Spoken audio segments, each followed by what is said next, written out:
G'day mates, welcome back to What's Z. Today I'm diving into a topic you've probably heard about but might not fully understand, biodiesel. So what exactly is biodiesel? Let's break it down.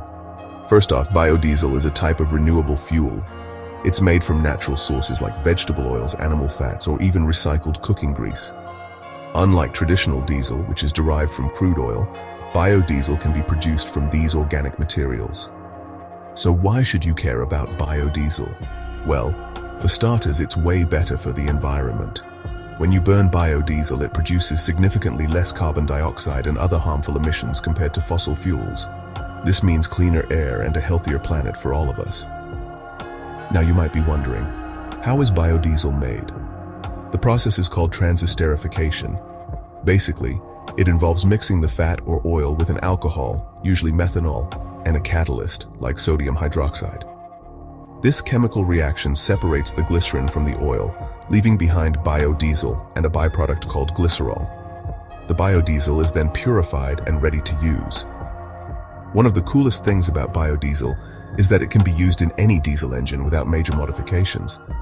That's right, your car, truck, or even boat can run on biodiesel. In fact, many diesel engines can run on B20, which is a blend of 20% biodiesel and 80% petroleum diesel.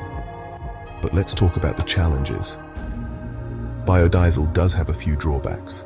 For example, it can gel in cold temperatures, which can cause problems in colder climates. Also, while biodiesel is renewable, large-scale production requires significant amounts of crops, which could compete with food production and land use. However, despite these challenges, the potential benefits of biodiesel are hard to ignore. As we look for ways to reduce our carbon footprint and move towards more sustainable energy sources, biodiesel offers a promising alternative. Alright, that's a wrap for today. Thanks for tuning in to What's Z. If you have any questions or there's a term you'd like explained, drop a comment below. I'd love to hear from you. Don't forget to like, subscribe, and hit that notification bell so you never miss an update. Cheers, and see you next time.